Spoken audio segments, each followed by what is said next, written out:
Hello, welcome to Roopa's kitchen. എല്ലാവർക്കും സുഖമാണെന്ന് വിശ്വസിക്കുന്നു. അപ്പം ഞാനിവിടെ നല്ലൊരു റെസിപ്പി ആയിട്ടാണ് വന്നിട്ടുള്ളത്. അതെന്തെന്ന് വെച്ചാൽ മോര് കറി, അതായത് പുളിശ്ശേരിയാണ്. അപ്പോൾ ഈ പുളിശ്ശേരി വന്നിട്ട് നമ്മൾ പല രീതിയിൽ ചെയ്യുന്നുണ്ട്. ഏത്തപ്പഴ പുളിശ്ശേരി, മാമ്പഴ പുളിശ്ശേരി, പൈനാപ്പിൾ പുളിശ്ശേരി, ഇങ്ങനെ നമ്മൾ പല രീതിയിൽ പുളിശ്ശേരി ഉണ്ടാക്കിയിട്ടുണ്ട്. അപ്പോൾ ഇത് വന്നിട്ട് കുറച്ച് വ്യത്യാസമായിട്ട് വട കൊണ്ട് പുളിശ്ശേരിയാണ് കേട്ടോ. അതായത് വട പൊരിച്ചിട്ട് പുളിശ്ശേരിക്കകത്തിട്ട് അങ്ങനെ ഒരു പുളിശ്ശേരി. ഇത് റെയറായിട്ട് ആൾക്കാർ ഉണ്ടാക്കുന്നുള്ളൂ. അപ്പോൾ എല്ലാവരും ഒന്ന് ട്രൈ ചെയ്ത് നോക്കണം. ഇതിന് വലിയ മെനക്കെടൊന്നുമില്ല. കാരണം എന്തെന്ന് വെച്ചാൽ കുറച്ച് വ്യത്യാസമായിട്ട് നമുക്ക് ഉണ്ടാക്കാമല്ലോ. അത് വന്നിട്ട് ഞാൻ എപ്പോഴും പറയുന്ന പോലെ തന്നെ നമ്മൾ അരി ഉഴുന്ന് ആട്ടുമ്പോൾ അതിൽ നിന്ന് കുറച്ച് ഉഴുന്നമാവ് എടുത്തിട്ട് കുറച്ച് മതി എടുത്തിട്ട് ശകലം ഉപ്പും വടക്ക് ചേർക്കുന്ന പോലത്തെ കാര്യങ്ങളും കുറച്ച് ചേർത്തിട്ട് അതിന് ഷേപ്പ് വരണമെന്നൊന്നുമില്ല, കട്ടിക്കിരിക്കണം അങ്ങനെയൊന്നുമില്ല. കുറച്ചായിട്ട് ഇങ്ങനെ എടുത്ത് ഇട്ട് കൊടുത്താൽ മതി. അത് പൊരിച്ചെടുത്തിട്ട് ഈ മോര് കറിയിൽ ചേർക്കുമ്പോൾ നല്ലൊരു ടേസ്റ്റ് ആയിരിക്കും. പിന്നെ പ്രത്യേകം ശ്രദ്ധിക്കേണ്ടതെന്ന് വെച്ചാൽ ഈ വട വന്നിട്ട് കഴിക്കാൻ നേരത്ത് മാത്രമേ നമ്മൾ ആ പുളിശ്ശേരിയിൽ ചേർക്കാവൂ. നേരത്തെ തന്നെ നമ്മൾ ചേർത്ത് വയ്ക്കുമ്പോൾ ആ വട കുതിർന്ന് അത് വല്ലാണ്ടായിപ്പോവും. അതുകൊണ്ട് നമ്മൾ കഴിക്കാൻ നേരത്തെ ഈ പൊരിച്ച വട ആ മോര് കറിയിൽ ചേർക്കാൻ പാടുള്ളൂ. ഓക്കെ, അപ്പോൾ ഇതെങ്ങനെ ചെയ്യണമെന്നുള്ളത് നമുക്ക് കിച്ചണിലോട്ട് പോയി നോക്കാം. ആ വട കൊണ്ടുള്ള പുളിശ്ശേരി ഉണ്ടാക്കാനായിട്ട്, അതായത് മോര് കറി ഉണ്ടാക്കാനായിട്ട് ആ ഉഴുന്നോടൊക്കെയുള്ള മാവ് ഞാൻ കുറച്ച് വെച്ചിട്ടുണ്ട്. ഞാൻ പറഞ്ഞ പോലെ നമ്മൾ ദോശയ്ക്കൊക്കെ അരയ്ക്കുമല്ലോ, അതായത് അരിയും ഉഴുന്നും ആട്ടുമ്പോൾ കുറച്ച് ഉഴുന്നുമാവ് എടുത്ത് മാറ്റിയിട്ട് ഇങ്ങനെ ചെയ്താലും മതി. ഇതിന് വേണ്ടി പ്രത്യേകിച്ച് നമ്മളൊന്നും തയ്യാറെടുക്കണ്ട. ഓക്കെ, അപ്പോൾ ഇത് വന്നിട്ട് ചെറിയ വട പോലെ ഉണ്ടാക്കിയിട്ട് ഏത് ഷേപ്പിൽ വേണമെങ്കിലും ഉണ്ടാക്കാം. നമ്മളിപ്പോൾ മോര് കറിയിട്ട്, അതായത് പുളിശ്ശേരി ഇടാനാണ്. അപ്പോൾ നമുക്കിത് ഉണ്ടാക്കാം. അപ്പോൾ ആ വട ഉണ്ടാക്കാനായിട്ട് ഞാൻ ഓയിൽ ചൂടാക്കിയിട്ടുണ്ട്. നമുക്കിപ്പോൾ ചെറിയ ഉരുളകളായിട്ട് ഇട്ട് കൊടുക്കാം. വടയുടെ ആ ഷേപ്പിൽ തന്നെ വേണമെന്നൊന്നുമില്ല. മീഡിയം ഫ്ലെയിമിൽ വെച്ചോളൂ.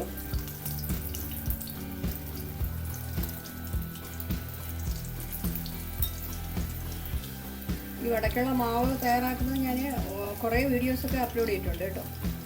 എടുത്ത് നോക്കിയാൽ മതി. ഞാൻ പറയുന്ന പോലെ വേറെ തയ്യാറെടുപ്പൊന്നുമില്ല. ഞാൻ ഈ അരി ഉഴുന്ന് ആട്ടപ്പോൾ കുറച്ച് മാവ് എടുത്തിട്ട് അതിൽ കുറച്ച് അരിപ്പൊടിയും കൂടെ ചേർത്തിട്ട് പിന്നെ വടക്കിടുന്ന സാധനങ്ങളുണ്ടല്ലോ, ഇഞ്ചി, പച്ചമുളക്, കറിവേപ്പില, അതൊക്കെ ചേർത്ത് ഉണ്ടാക്കണം. അത്രയേ ഉള്ളൂ.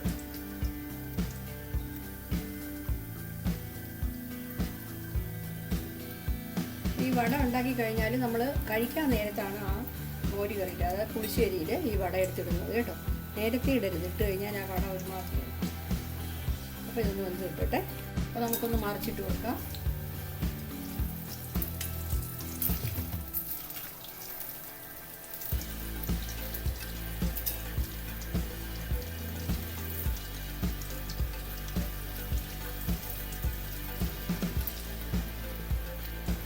അപ്പോൾ മറുവശം കൂടെ നമുക്കൊന്ന് വഴറ്റിയെടുക്കാം.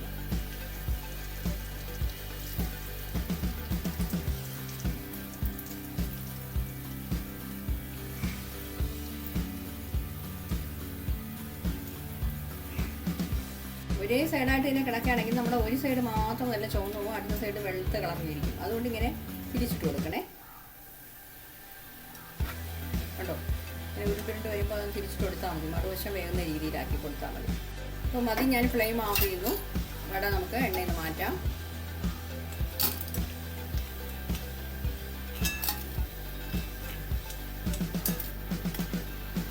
ഇനിയിപ്പോൾ നമുക്ക് വട റെഡിയായല്ലോ. ഇത് മാറ്റി വെച്ചിട്ട് പുളിശ്ശേരിക്കുള്ള അരപ്പ് തയ്യാറാക്കാം. അരപ്പ് തയ്യാറാക്കാനായിട്ട് ഞാൻ 2 പച്ചമുളക് എടുത്തിട്ടുണ്ട്. ഇത് എരിവില്ലാത്ത പച്ചമുളകാണ് കേട്ടോ. നിങ്ങൾക്ക് എരി വേണമെന്നുണ്ടെങ്കിൽ മറ്റേ പച്ചമുളക് ഒരു 3-4 എടുത്താലും കുഴപ്പമില്ല. പിന്നെ ഈ വലുതായിരിക്കുന്നതുകൊണ്ട് ഞാനിങ്ങനെ ഇട്ടെന്നേ ഉള്ളൂ. 2-3 അല്ലി വെളുത്തുള്ളി ചേർക്കുന്നേ. പിന്നെ ശകലം ജീരകം വേണം, ഒരു 1/2 ടീസ്പൂൺ ജീരകം ചേർക്കാം. സാധാരണ നമ്മൾ മോര് കറിക്ക് ചേർക്കുന്നത്, പുളിശ്ശേരിക്ക് ചേർക്കുന്ന പോലെ തന്നെ കേട്ടോ. പിന്നെ ഇത് ചേർക്കാൻ പോകുന്നതെന്ന് വെച്ചാൽ ഞാൻ 1 ടേബിൾ സ്പൂൺ പച്ചരി വെള്ളത്തിൽ തീർത്ത് വെച്ചിട്ടുണ്ടായിരുന്നേ. അതും കൂടെ ഇതിൻ്റെ കൂടെ ചേർക്കുകയാണ്. എന്നുവെച്ചാൽ ചേർക്കുമ്പോൾ നമുക്ക് നമ്മുടെ മോര് കറിക്ക് ഒരു തിക്നെസ് കിട്ടും. ചിലരാണെങ്കിൽ കടലപ്പരിപ്പുണ്ടല്ലോ, അതും കൂടെ 1 സ്പൂൺ ചേർക്കും. ഞാനിപ്പോൾ അത് ചേർക്കുന്നില്ല. പണ്ടൊക്കെ ആണെങ്കിൽ ഈ മോര് കറി ഉണ്ടാക്കുമ്പോൾ എൻ്റെ അമ്മൂമ്മയൊക്കെ ചെയ്യണത് ഞാൻ കണ്ടിട്ടുണ്ട്. ഈ അമ്മിയിൽ വെച്ച് അരയ്ക്കുമ്പോഴേ അതിൻ്റെ കൂടെ തന്നെ കുറച്ച് പച്ചരി, വെറുതെ കുറച്ച് പച്ചരി എടുത്ത് വെച്ച് എല്ലാം കൂടെ നല്ല ഫൈൻ പേസ്റ്റായിട്ട് അരച്ചുണ്ടാക്കും. ഇതിപ്പം കുതിർക്കായിട്ടില്ലെങ്കിൽ അരയ്ക്കാൻ കുഴപ്പമില്ല. പക്ഷേ ഇങ്ങനെ ചെയ്യുമ്പോൾ പെട്ടെന്ന് നമുക്കൊന്ന് അരഞ്ഞു കിട്ടും. അപ്പോൾ നമുക്ക് ഇതൊന്ന് അരച്ചെടുക്കാം. അപ്പോൾ ഞാനിത് അരച്ചെടുത്തിട്ടുണ്ട്. നല്ല രീതിയിൽ അരച്ചെടുക്കണം. നമുക്കിനി ഉണ്ടാക്കാം. കണ്ടോ, ഞാൻ ഒരു അരക്കപ്പ് തൈര് മിക്സിയുടെ ജാറിലിട്ട് അടിച്ചെടുത്ത് വെച്ചിട്ടുണ്ട്. ഇങ്ങനെ തൈര് ഇങ്ങനെ തിരുതരാന്നിരിക്കുമല്ലോ, അങ്ങനെ ഇരിക്കാൻ പാടില്ല കേട്ടോ, ഇനി അതിൻ്റെ ടേസ്റ്റ് കാണത്തില്ല. ഇതിൻ്റെ കൂടെ നമ്മൾ അരച്ച് വെച്ചിരിക്കുന്ന അരപ്പുണ്ടല്ലോ, ഇതും കൂടി ചേർക്കാം.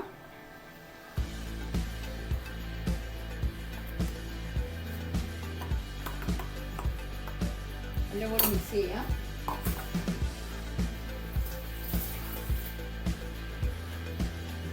ഞാൻ മിക്സിയുടെ ജാറിൽ തൈര് അടിച്ചപ്പോൾ അതിൽ കുറച്ച് വെള്ളം ഒഴിച്ചിട്ടുണ്ടായിരുന്നേ. ആ വെള്ളം ഞാൻ ഇതിന് ശകലം ഒഴിച്ചിട്ട് ചേർക്കുകയാണ്.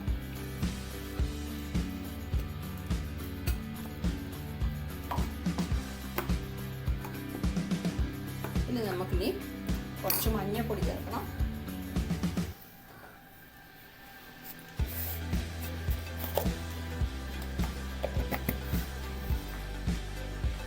കുറച്ച് മഞ്ഞൾപ്പൊടി ചേർക്കാം. മഞ്ഞൾപ്പൊടി കൂടി പോണ്ട.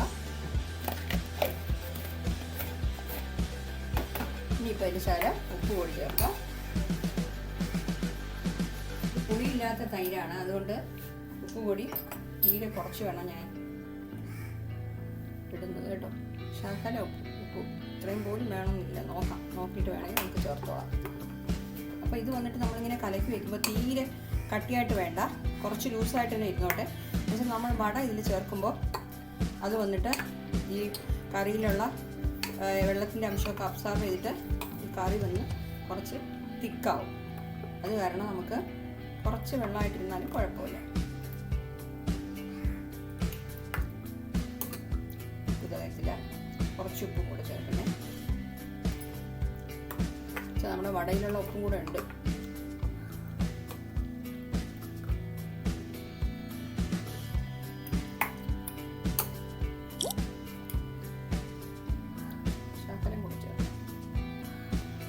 പുളിയില്ലാത്ത തൈരായതുകൊണ്ട് എനിക്ക് ഉപ്പ് ചേർക്കാൻ കഴിയില്ല, എന്നുവെച്ചാൽ ചിലപ്പോൾ പെട്ടെന്ന് കൂടിപ്പോയി. ഇപ്പം കറക്റ്റായി. കുറച്ചുകൂടെ നമ്മൾ മിക്സിയുടെ ജാറിൽ ഞാൻ എടുത്ത് വെച്ചിട്ടുണ്ടല്ലോ വെള്ളം, അത് ഒഴിക്കുകയാണ്. നമ്മൾ ഇത്രയും ലൂസായിട്ടാണ് ചെയ്യുന്നത്. നമ്മൾ വട ഇട്ട് കഴിയുമ്പോൾ ഇത് 2 മിനിറ്റ് കഴിഞ്ഞ് നോക്കുകയാണെങ്കിൽ കട്ടിയായി പോകും. ഓക്കെ, അപ്പോൾ ചെയ്യാൻ തുടങ്ങാം.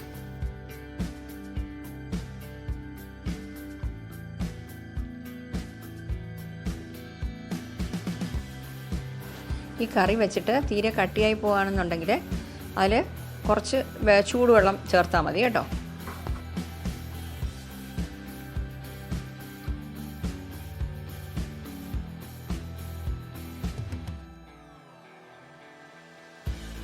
കണ്ടു കുമ്പളകളായിട്ട് വരുന്നു. ഞാൻ ഫ്ലെയിം ഓഫ് ചെയ്യണേ.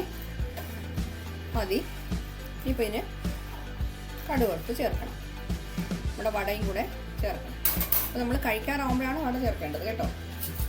നേരത്തെ ചേർത്താൽ ഈ വടയൊക്കെ കൂടെ അതിൽ കിടന്നിട്ട് ടേസ്റ്റ് കുറവായി. അപ്പോൾ നമ്മൾ കഴിക്കാൻ നേരത്ത് വടയൊക്കെ ചേർക്കും. അപ്പോൾ ഇത് നമുക്കൊരു ബൗളിലോട്ട് മാറ്റാം. കടുക് വറുക്കാനായിട്ട് ഞാനൊരു പാൻ വെച്ചിട്ടുണ്ട്. ഞാൻ വെളിച്ചെണ്ണയാണ് യൂസ് ചെയ്യുന്നത്. അപ്പോൾ ഈ ഓയിലൊന്ന് ചൂടാകട്ടെ. ഓയിൽ ചൂടായോ നോക്കി. ചൂടായിട്ടുണ്ട്. ഒരു 1/2 ടീസ്പൂൺ കടുക് ഇട്ട് കൊടുക്കാം. എന്നിട്ട് തീരെ കുറച്ച് വെച്ചോണേ.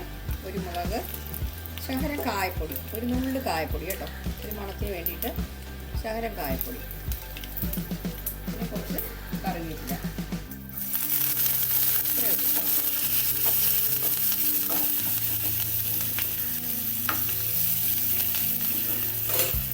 നമുക്കിതിനി നമ്മുടെ കറിയിൽ ചേർത്ത് കൊടുക്കാം.